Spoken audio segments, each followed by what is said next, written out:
Look at a photo of yourself from 10 years ago, not a posed one, a candid one, a tired Tuesday. Now look in the mirror today. If you're being honest, something feels off. Not worse, different, maybe even better, lighter, softer. Most people assume looking younger than your age means you won the genetic lottery or spend a small fortune on skincare. But that's not why. In fact, the real reasons have almost nothing to do with your face. And one of them is something most people will never admit even to themselves in the dark. Stay with me for the next 20 minutes, not because I have facts for you, because I have a realization. And realizations change how you see every tomorrow. Let me ask you something strange. When do you actually feel old? Not when you see your birth year on a form, not when a younger person doesn't get your reference. When do you truly feel age in your bones? For most people, it's not on a birthday. It's on a Sunday evening, or during a conversation that hasn't changed in 10 years, or sitting across from someone who drains you, repeats the same complaints, and expects you to nod. That's when you feel old, not in years, in weight. Carl Jung once said that we don't actually age in time. We age in the stories we stop questioning. Think about that. A story you believed at 20. I must please everyone. Anger is bad. Rest is laziness. If you still believe it at 40, that story isn't a belief anymore. It's a cage, and cages age you. Here's the shift you came here for without realizing it. Looking young isn't about having fewer wrinkles. It's about having less weight, less mental weight, less emotional weight, less weight from carrying people, jobs, habits and beliefs that were never yours to carry. That's the transformation this video offers. Not younger skin, younger energy, and energy doesn't come from a bottle, it comes from subtraction. Reason number 1, you stopped pretending to agree. Let me take you to a small moment. You're at a family dinner. Someone says something you completely disagree with, about politics, about parenting, about your own life. But instead of speaking, you smile. You say, interesting. You change the subject. That moment feels harmless. It feels polite. But to your body, that moment is a small betrayal. Research in psychoneuroimmunology, the study of how your mind affects your immune system, has shown that suppressing your true feelings raises cortisol for up to 4 hours afterward. Not minutes, hours. Cortisol is the stress hormone that, when chronically elevated, breaks down collagen, thins hair, puffs the face, and even changes the shape of your sleep. Now, imagine you do that 3 times a day. A work meeting where you fake enthusiasm, a phone call where you pretend to listen, a text you reply to with an emoji you don't mean. That's not politeness anymore. That's a full-time job of self-betrayal. Now imagine the opposite. Imagine someone who quietly stopped nodding along. They don't argue. They don't storm out. They don't announce their new honesty. They simply stop pretending. They say, I see it differently, and then stay quiet. They say, I don't have an opinion on that, and change nothing. Their nervous system calms. Their sleep deepens. Their jaw, which was clenched for years, slowly unlocks.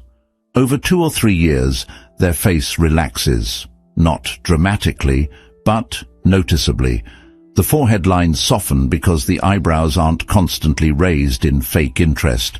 The mouth corners turn up slightly because they're not holding back words anymore. That's you if you've recently become more honest. Not mean, just honest. Not loud, just present. That's reason 1.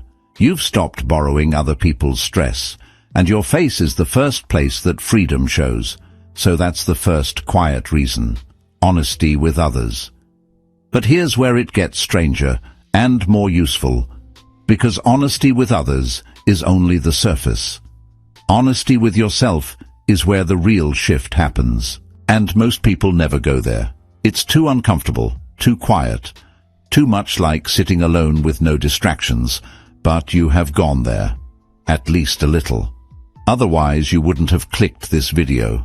Which brings us to reason 2. Reason number 2. You've stopped trying to be happy. I know that sounds wrong. Let me explain. Nietzsche wrote that the man who has a why to live can bear almost any how. But he also warned directly against chasing happiness as a goal. He said, and I quote loosely from his notebooks, "You must be ready to burn yourself in your own flame. How could you become new if you have not first become ashes?" What he meant is that the pursuit of constant smiling happiness makes you fragile. You end up avoiding anything difficult, any honest sadness, any real conversation that might hurt, any silence that might feel lonely. You become a person who runs from discomfort into distraction. Now look at someone who looks genuinely young past 40. They're not grinning all day. They're not posting inspirational quotes. They're not meditating perfectly. They've simply stopped fleeing discomfort. They let themselves feel tired. They let themselves grieve. They let themselves be bored on a Tuesday night without picking up their phone. Here's the biological truth that most wellness content won't tell you. When you stop fighting your emotions, when you sit with sadness instead of eating over it, when you admit you're angry instead of saying, "I'm fine," your vagus nerve stays toned. The vagus nerve is the longest nerve in your body. It runs from your brainstem, down through your neck and into your chest and gut. It is the main highway of your parasympathetic nervous system, the rest and digest system. A toned vagus nerve reduces systemic inflammation. It lowers heart rate, it improves digestion, and low inflammation is the single strongest predictor of slow aging in the face. Not collagen supplements, not retinol, low inflammation. So you don't look younger because you're happier. You look younger because you've stopped running from honest pain. That's a realization, not a fact. And it changes how you face tomorrow morning when you wake up a little sad for no reason. Instead of fighting it, you might just stay in bed an extra 10 minutes and let it pass through you like weather. That person ages slower. Every time. Reason number 3. You've lowered the temperature of your ambition. Let me tell you about 2 people. Call them David and Sarah. David wakes up at 5 a.m. First thing he does is check email, then news, then social media. He feels a low hum of urgency all day. He replies fast. He multitasks. He eats lunch at his desk. He calls it being productive. Sarah wakes up at 7. She drinks water first. She looks outside for 2 minutes. She makes tea and waits for it to cool. She starts her first task slowly. She doesn't check email until 10. Who looks younger at 50? The data says Sarah, not because she works less, because her nervous system is not in a constant low-grade emergency. Marcus Aurelius, the Roman emperor who ruled an empire at war, wrote in his private journal, "You have power over your mind, not outside events. Realize this, and you will find strength."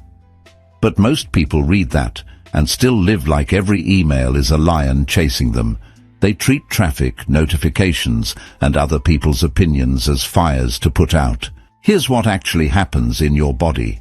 Constant low-stakes urgency keeps your sympathetic nervous system, fight or flight, switched on at a low level all day. That raises your baseline glucose. It thickens your arteries over years. It disrupts your gut microbiome. And it shows in your face as a kind of tightness around the mouth, between the eyebrows. A look of someone who is always slightly bracing for the next thing. The people who look young have quietly lowered the temperature. They still work, sometimes harder than anyone else, but they've stopped treating small problems as small emergencies. They've learned the difference between urgent and important. They've stopped answering texts within 3 minutes. They've stopped apologizing for slow replies. They treat traffic as weather to dress for, not an attack on their day. They treat other people's bad moods as their own weather, not a storm to fix. This single shift from firefighter to gardener, rewires your cortisol rhythm. Cortisol is supposed to spike in the morning and slowly drop throughout the day. In people with low-grade urgency, cortisol stays high until midnight. That ruins sleep. And bad sleep ages you faster than almost anything. Lower the temperature, not once. As a practice, your face will thank you 5 years from now, not because you did a 30-day challenge, because you stopped living like the emergency room. Let me pause here and tell you something uncomfortable. Some of you watching are going to reject one of these reasons, not because it's wrong, but because it would force you to admit that someone you love, or once loved, is part of why you looked older before. Maybe a parent who never listened, a partner who needed constant reassurance, a friend who drained you for years. That's fine. Don't force yourself to admit anything right now. Just notice the resistance. That small tightening in your chest when I said you stopped pretending to agree.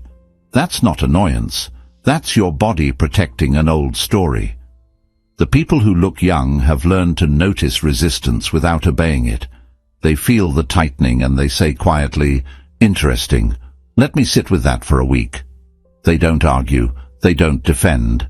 They just observe. That observation alone lowers cortisol. Try it right now. Notice if any part of this made you uncomfortable. Don't fix it. Just notice. That's the practice. Now back to the list. Reason number 4. You've stopped explaining yourself. This is the deepest one. And it is the single biggest reason most people never truly look young, no matter how much they spend on skincare, personal trainers, or supplements. Because no product can fix what explaining does to your brain.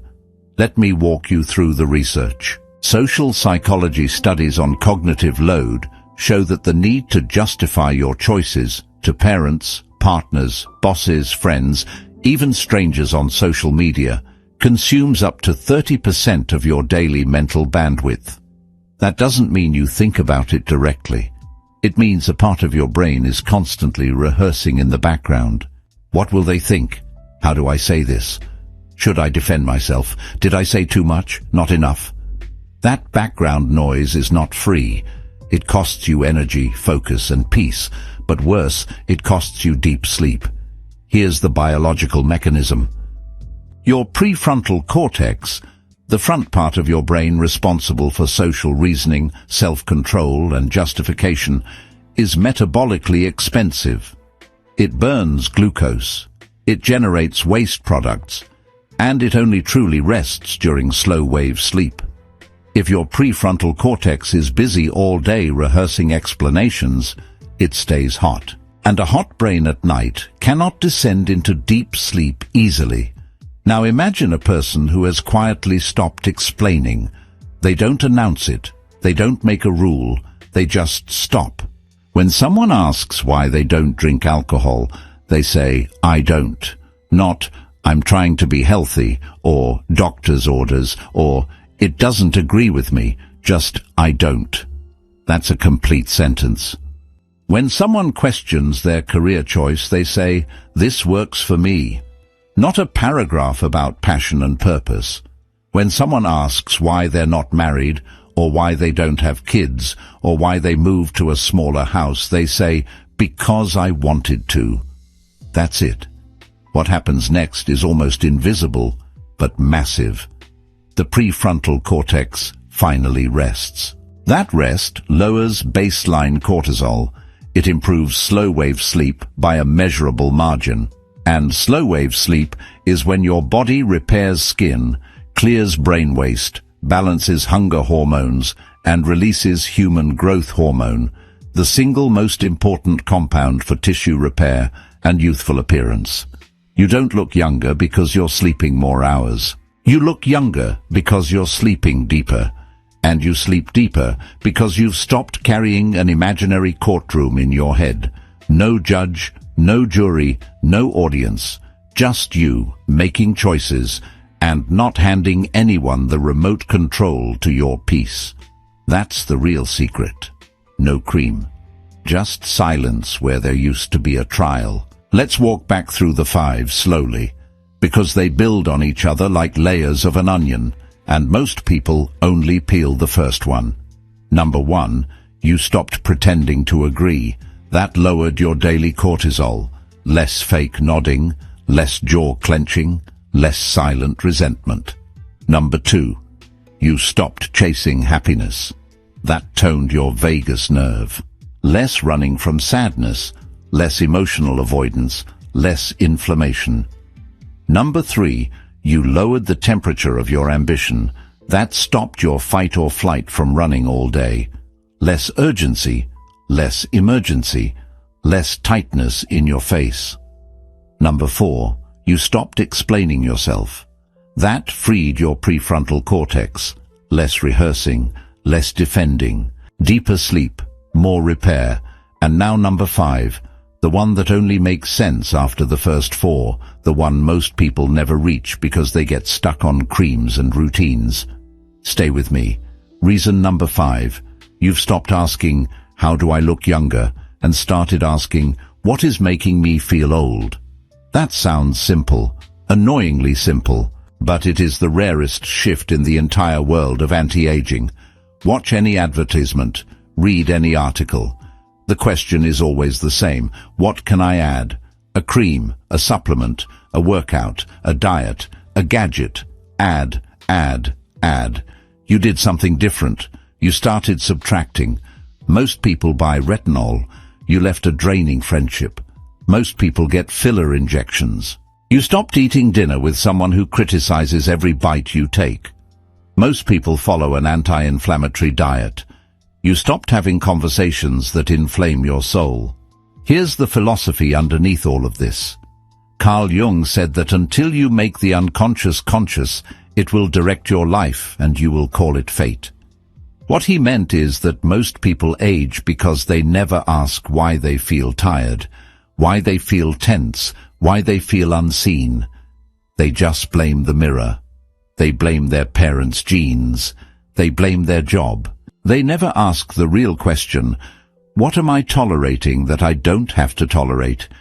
You started asking that question, not every day, not perfectly, but enough. Enough to notice that certain conversations leave you exhausted for 2 days afterward. Enough to notice that certain rooms make your shoulders rise up toward your ears. Enough to walk away from 1 or 2 of those rooms without explaining why. That's not vanity. That's not selfishness. That's self-preservation at the deepest level. And your face, your actual physical, visible face, is the first place that preservation shows. Because a body that is no longer tolerating daily micro-betrayals stops holding its breath. And when you stop holding your breath, your blood flows better. Your skin gets more oxygen. Your eyes lose that hunted look. You don't just look younger.